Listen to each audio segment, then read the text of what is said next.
CERT class 9th economy chapter number 2 people as resource. First chapter में हमने पढ़ा था कि फिक्स्ड कैपिटल क्या होती है, फिजिकल कैपिटल क्या होती है, वर्किंग कैपिटल क्या होती है।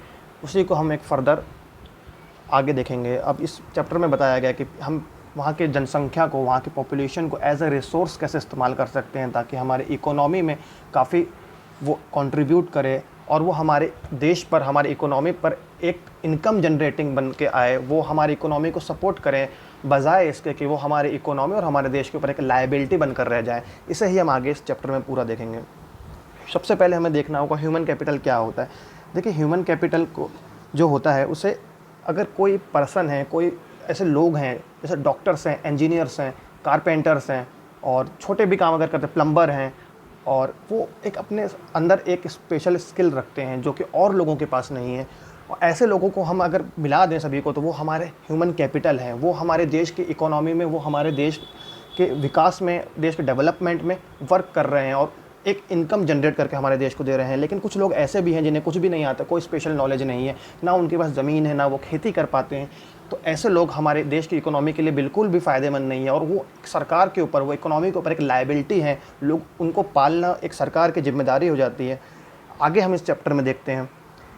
एक वर्ड है एम्फेसिस। एम्फेसिस का वर्ड मतलब होता है, ये जो एम्फेसिस लिखा हुआ है इसका मतलब होता है कि किसी भी स्पेशल जो आपकी स्किल है उस पर एक लाइट डालना। जैसे अगर किसी भी चीज़ पर एक स्पेशल हाईलाइट कर देना, जैसे मैं अगर बोल रहा हूँ कि वह गरीब है, तो अगर मैं उस गरीब को बहुत ज़ोर से बोल रहा हूँ, अलग तरीके से बोल रहा हूँ, एम्फेसिस कर देता है। ये पूरा सेंटेंस पढ़ना तो ये समझ में आएगा कि इस लाइन में एम्फेसिस वर्ड का प्रयोग क्यों किया गया है।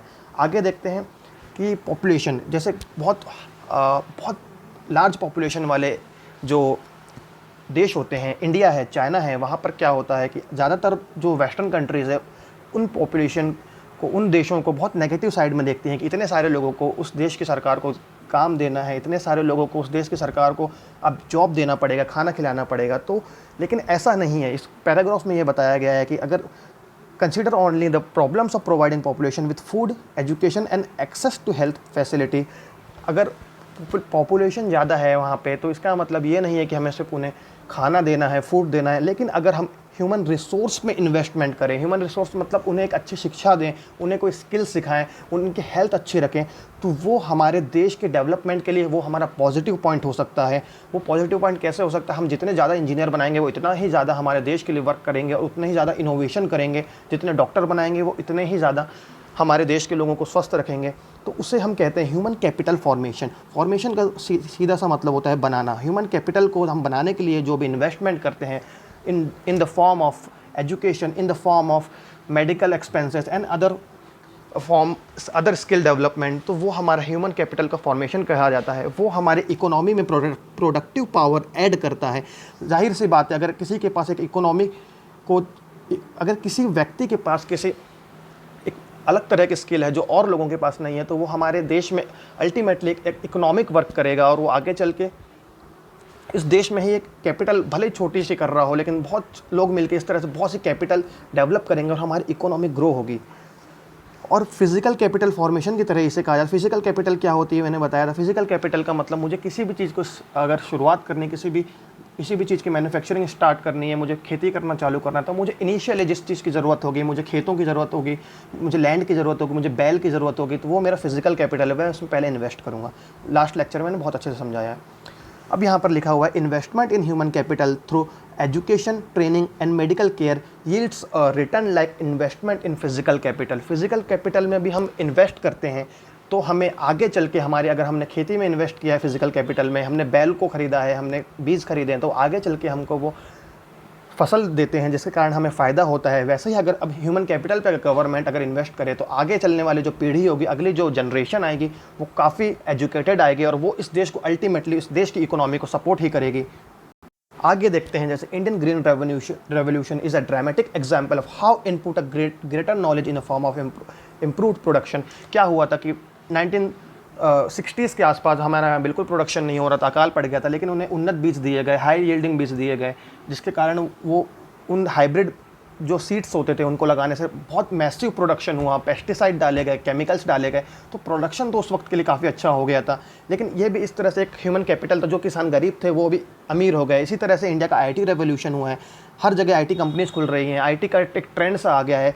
अब वो भी एक ह्यूमन कैपिटल है, जो कि आईटी में अगर कोई एक इंसान अगर घर पे बैठा बैठा बेकार बैठा हुआ है, लेकिन उसे हम आईटी की ट्रेनिंग देकर हमें उसे एक अच्छी कंपनी में लगा दें, तो वो सॉफ्टवेयर डेवलपमेंट में काम करेगा और उस देश को अल्टीमेटली वो फ़ायदा पहुंचाएगा।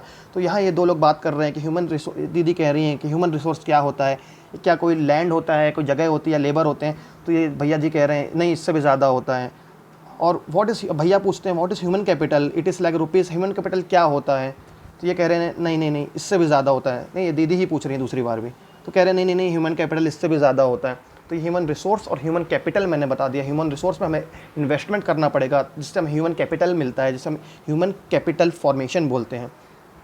अब हम नेक्स्ट पेज में देखते हैं। नेक्स्ट पेज में ये क्वेश्चन पूछा गया, लेट्स डिस्कस में कि looking at the photograph can you explain how a doctor, teacher, engineer and a tailor an asset to the economy. अब ये कैसे एसेट हो सकते हैं? ये तो अपना कमा रहे हैं, डॉक्टर तो इलाज कर रहा है क्योंकि उसको सैलरी मिल रही है, ये टीचर पढ़ा रहा है क्योंकि उसको सैलरी मिल रही है, ये पढ़ा यहाँ पे मैन्युफैक्चरिंग कर रहे हैं, सैलरी मिल रही है, टेलर इसलिए कर रहा है, उससे पैसा मिल रहा है, घर चलाना है। लेकिन अल्टीमेटली क्या कर रहे हैं कि इनके पास एक ऐसी स्किल है जो और लोगों के पास नहीं है, जो एसेंशियल है। अगर कपड़े हम नहीं पहनेंगे तो हम कैसे होगा? कपड़ा ये अगर सिलता है तो साथ ही साथ एक टेक्सटाइल जो इंडस्ट्री होती है, जो कपड़ा उद्योग होते हैं, उन्हें भी काफ़ी ज़्यादा बेनिफिट मिल रहा है। और डॉक्टर जो हो रहे हैं वह सोसाइटी की अच्छी हेल्थ मेंटेन कर रहे हैं, टीचर उन्हें पढ़ाकर एक अच्छा एजुकेशन दे रहा है, जिसके चल के वो आगे चल के ह्यूमन कैपिटल के तौर पे वो डेवलप हो पाएँ, जो ब्रेन्स हैं। अब आगे देखते हैं, not only do the more educated and healthier people gain through higher incomes. अगर कि वो अपने लिए केवल हायर इनकम ही गेन नहीं करते, एक डॉक्टर है वो तो अपने हायर इनकम ही गेन नहीं कर रहा है, लेकिन वो सोसाइटी को भी एक इनडायरेक्ट वे में बहुत एडवांटेज देते हैं और एजुकेटेड सोसाइटी को फॉर्म करते हैं, हेल्दियर पॉपुलेशन को फॉर्म करते हैं, जिसके कारण एक अवेयरनेस फैलती है कि और लोगों को भी लगता है कि हाँ, हमें भी अब पढ़ लिख के कुछ करना चाहिए जिससे हम देश के काम आ सकें। और ह्यूमन कैपिटल एक बहुत सुपीरियर है फिज़िकल कैपिटल से, इस पैराग्राफ में बताया गया है। वो इसीलिए है क्योंकि अगर एक इंसान है, उसे खेती करने की उन्नत विधि नहीं पता है, उसे नहीं पता है खेती कैसे की जाती है, उसके पास लैंड होगा और कैपिटल होगा, इसका मतलब कि उसके पास फिजिकल कैपिटल लैंड है उसके पास और सारे सामान है खेती के, लेकिन उसको यही नहीं पता कि खेती कैसे करते हैं, तो वो कैसे करेगा? अगर उसे पता है खेती कैसे करते हैं तो वो एक ह्यूमन रिसोर्स की तरह वर्क करेगा, उसे पता है खेती कैसे की जाती है और उस तरह से वो खेती करेगा। लेकिन एक बैल बुद्धि इंसान खेती नहीं कर सकता। अल्टीमेटली वो उस खेत में सब कुछ होने के बावजूद भी उसका फ़ायदा नहीं उठा पाएगा। एक छोटी सी स्टोरी देखते हैं। एक बार एक लकड़हारा था जो लकड़ी काट कर उसका कोयला बना के जलाकर उसे कोयला बना के बाज़ार में बेचा करता था। एक बार एक जंगल में फंस गए। उस लकड़हारे ने उस राजा को बचाया और राजा ने कहा कि मैं तुमसे बहुत खुश हूँ, मैं तुमको चंदन का पेड़ का एक बगीचा देता हूँ। तो अल्टीमेटली लेकिन उस लकड़हारे को तो मालूम नहीं था कि क्या चंदन और क्या दूसरी लकड़ियाँ, उस चंदन के बगीचे को भी उसने जला जला के बेच दिया और उसका कोयला ही बना के बेच दिया। अल्टीमेटली क्या हुआ, उस चंदन के बगीचे से वो बैठकर ज़िंदगी भर आराम से खा सकता था, लेकिन वो उसने क्या किया कि उसने तो कोयला ही बना के बेचा, क्योंकि उसमें अवेयरनेस नहीं थी, उसमें वो एज अ रिसोर्स नहीं था, वो एक स्किललेस इंसान था, इसलिए उसने वही किया जो वो करते आ रहा था। अब आगे स्टोरी देखते हैं।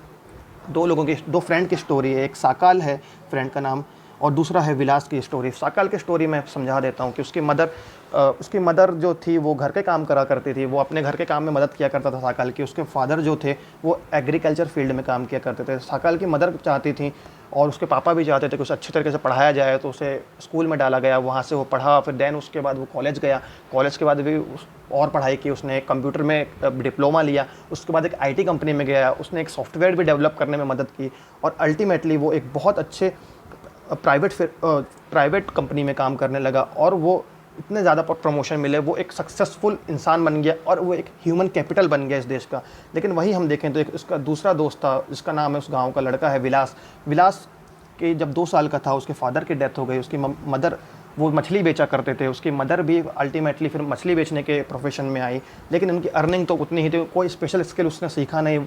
जो विलास था वो भी अपनी मदर के साथ मछली बेचा करता था और अपने घर के काम किया करता था, लेकिन अल्टीमेटली क्या हुआ कि उसकी मम्मी को भी उसकी तबीयत ख़राब हो गई और हुआ ये कि वो विकास भी आर्थराइटिस से पीड़ित हो गया। आर्थराइटिस एक बीमारी होती है और लेकिन फिर भी उसने अपना घर चलाने के लिए वो मछली बेचना ही चालू किया। मतलब उसके पापा भी मछली बेचते थे, मम्मी मछली बेचे, उसने भी मछली बेचा। वो स्कूल कभी नहीं गया, उसने कोई किसी की तरह का स्पेशल स्किल डेवलप अपने अंदर नहीं किया। लेकिन अल्टीमेटली क्या हुआ, जब वो बहुत बहुत कम तरीके से उन्होंने बहुत ही कम इनकम वो आखिरकार विलास की रह गई। जितने उसके फादर कमाते थे उतना ही वो कमा रहा है आज के ज़माने में भी। लेकिन उसी का दोस्त जो साकाल है वो अपने अंदर स्किल डेवलप करके एजुकेशन लेके बहुत अच्छी तरीके से आज कमा रहा है। लेकिन आज भी जो विलास है वो एक मीगर इनकम पे कमा रहा है। मीगर का मतलब होता है कि बहुत ही कम, बिल्कुल लेस मीगर इनकम को वो कमा रहा है। अब हमें आगे क्या देखना है,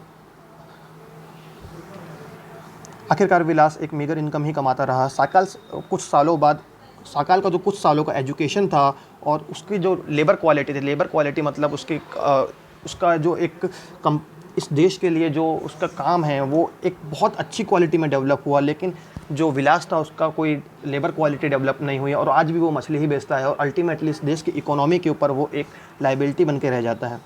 और टोटल प्रोडक्टिविटी जो है उसकी बहुत कम है इकोनॉमी में, बजाय विलास की, बजाय साकाल की। साकाल इस इकोनॉमी में ज़्यादा कंट्रीब्यूट कर रहा है, अच्छी जॉब ले रहा है, अच्छे पैसे ले रहा है, उसकी लाइफस्टाइल भी चेंज हो गई। लेकिन अभी भी विलास जो है वो मछली ही बेच रहा है और इस इकोनॉमी में कंट्रीब्यूट बहुत ना के बराबर ही कर पा रहा है। यही बात ये लिखी गई है, ही स्पेंड मतलब Vilas spends his life selling fish like his mother, henceforth he draw the same salary of unskilled labor जैसे सैलरी उसने वही लिया जो उसकी मदर और फादर लिया करते थे। अब जैसे कुछ देश हैं जो हमारे लिए एग्जांपल है, जिन्होंने उनके ह्यूमन कैपिटल पे बहुत ज़्यादा इन्वेस्टमेंट किया, उनके एजुकेशन हेल्थ पर बहुत ज़्यादा इन्वेस्टमेंट किया, उनके स्किल पर इन्वेस्टमेंट किया। जैसे कि एक कंट्री है जापान, वहाँ पर नेचुरल रिसोर्स नहीं है, वहाँ पर मैग्नीज़, तांबा और कॉपर ये सब नहीं निकलता। लेकिन उनके पास उन्होंने अपने ह्यूमन रिसोर्स पे इतना अच्छा इन्वेस्टमेंट किया कि वो बाहर की कंट्रीज से अब अपने पास एक रॉ मटेरियल वो करते हैं, इंपोर्ट करते हैं और उसका फिर वो प्रोडक्ट करके अल्टीमेट एक प्रोडक्ट बना के लोगों की दूसरी कंट्रीज़ पर एक्सपोर्ट करते हैं। वही लिखा हुआ है कि अगर जापान में कुछ भी नहीं है बावजूद वो एक रिच और डेवलप कंट्री बन गई। इसका मतलब ये है कि कहीं ना कहीं उन्होंने ह्यूमन कैपिटल पे बहुत अच्छा जोर किया है। इसीलिए जो हाई क्वालिटी के जो देश, लार्ज पॉपुलेशन के देश हैं जैसे इंडिया है और चाइना है, हमें ह्यूमन कैपिटल पर इन्वेस्टमेंट करना चाहिए। तो हमारे पॉपुलेशन जैसे जो नेगेटिव चीज़ है वो एक पॉजिटिव एस्पेक्ट में बदल जाएगी। वो हमें बिल्कुल से नहीं भूलना है। अब जैसे चाइना ने भी कुछ सालों, पिछले 20 से 25 सालों में अपने ह्यूमन कैपिटल पे काफ़ी वहाँ पर इन्वेस्टमेंट किया है, इसलिए वो आज दुनिया की मैन्युफैक्चरिंग हब है।